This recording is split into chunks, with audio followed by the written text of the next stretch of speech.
Gagawin ko naman ngayon ay magpapawaranty po ako ng battery. So 6 month pa lang itong battery na to. Mayroon na pong nagluluko dito sa dalawa na to. So yung mga nagdaang video po ay nakunan ko na siya ng reading. Ang kinunan ko po ng proseso na pagkuha ng reading ay yung drop voltage po during engine starting. So dyan po nakikita kung pasado pa yung voltage ng isang battery habang ini-start. So mayroon pong pagbabago habang ini-start ay magda-drop voltage po siya. Yung 12 volts na battery voltage ay habang ini-start natin ay bababa po siya kung halimbawa sira na siya. Mas mababang reading po ang makukuha natin. So alamin po natin dito sa dalawa na to para mahabol po yung warranty. So naglagay na po ako ng wire. So itong paglagay po ng wire individual ano po tayo dito kasi dalawang battery to. So hindi natin malalaman kung alin dito yung may sira or bagsak sa reading. So ito pong dalawang wire, ayan, negative, at itong isa naman ay positive. So hindi ko na po inilagay dito dahil medyo may kahirapan i-connect. So dito ko na po siya nilagay dahil naka-jumper naman yan. Ayan, no? Iisa lang po yan. Gumanyan lang po yung wire dito. So mamaya naman pag natapos to ay ito naman po yung kukunan natin, itong isa. So itong wire na to ay lilipat ko lang siya dito. Ayan, so dalawa po yung kukunan natin. So ngayon po ay start natin yung makina para makita natin yung pagkakaiba ng drop voltage testing.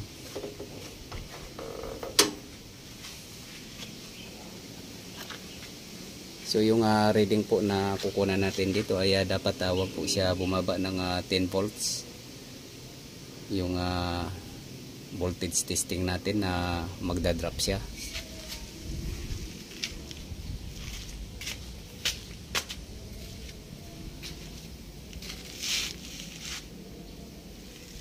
Nung una po kasi ay hindi pa ganun kalala. So ngayon ay talagang ramdam na po ng driver na nahihirapan na po siya start.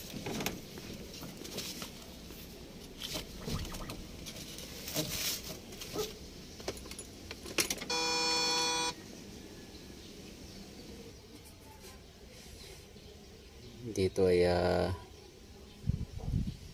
26, almost 26 volts. So yung importante lang po yung drop voltage dito ay makuha natin.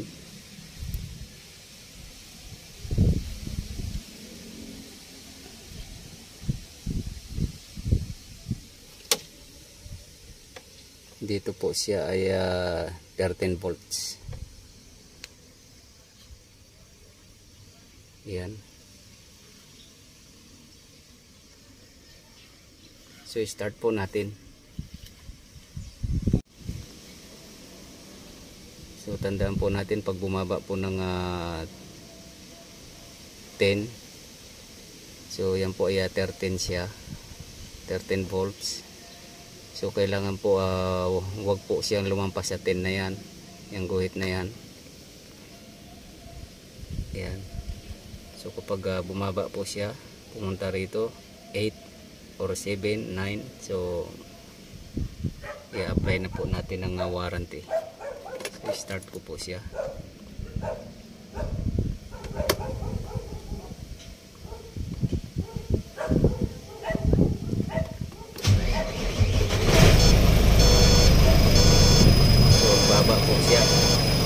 Baba ng narating niya.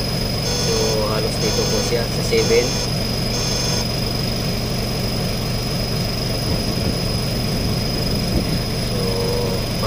siya, itong battery na kasalukuyan natin nire-reading na yan.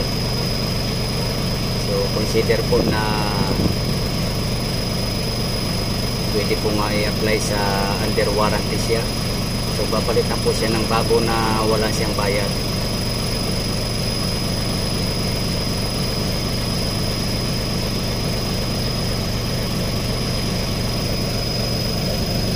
So kung napapansin nyo po ay malakas po siya mag-charge. Ayan o, naging 14 siya. So ibig sabihin mababa yung voltahe niya, kaya malakas naman siya mag-charge.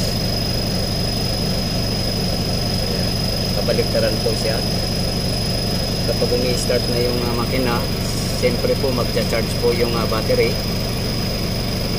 dahil good naman po yung alternator natin, kaya mataas po siya yung charging niya, mataas.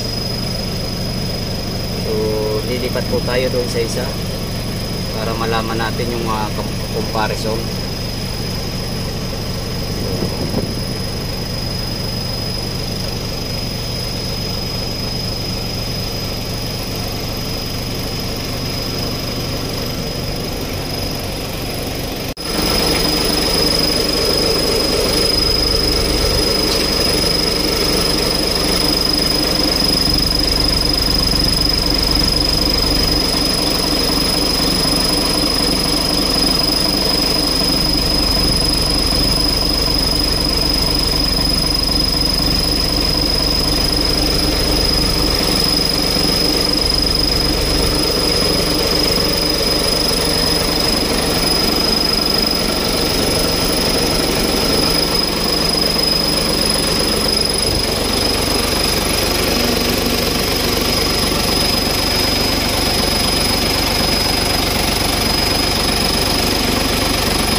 So patayin naman natin muna at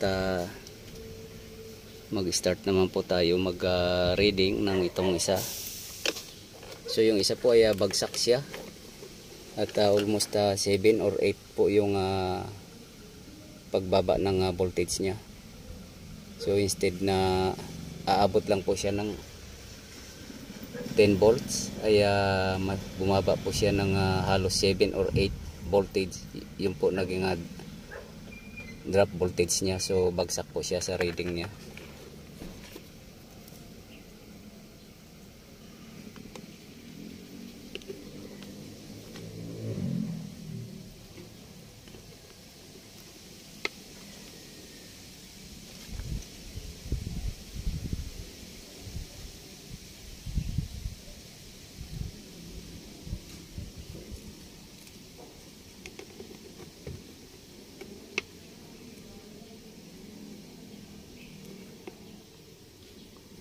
So ayan po.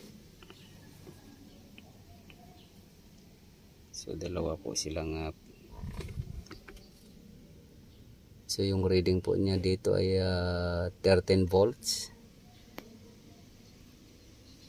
So titingnan po natin kung bababa ba siya ng 10.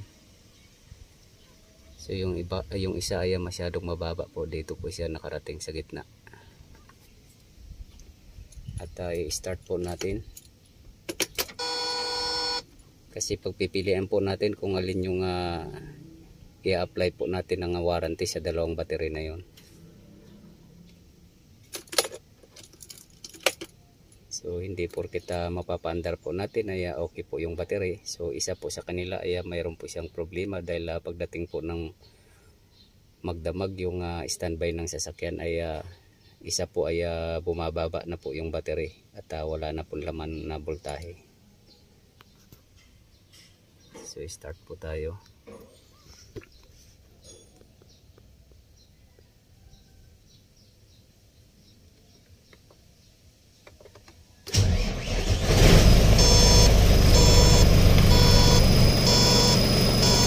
So umabot po siya ng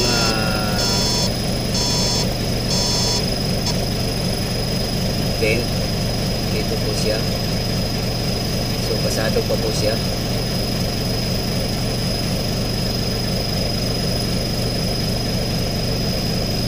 Hindi po katulad nung isa ay dito po siya nakarating. So yung drop voltage po niya ay 10, so pasado po siya. So hindi po natin isasama sa warranty. Yung isa lang po. Try po natin ulit. Dito po natin na aabangan yung guhit na yan, red, kasi yan po yung 10 po. Yan.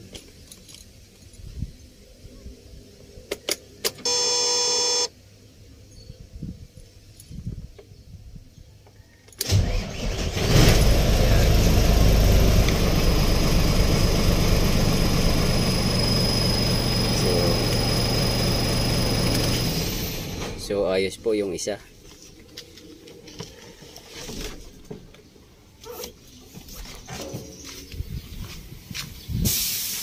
Yan. So ito po ay okay siya. So umano lang po siya na hindi bumaba ng 10 volts yung drop voltage niya. At ito naman ay 8 or 7 po. Bumaba siya. So kailangan siyang palitan. Ipapawarranty ko po to dahil under warranty po siya. So hanggang dito na lang po muna ang video kong ito. Please like, subscribe na lang po and hit notification bell para sa susunod na mga video. God bless all po.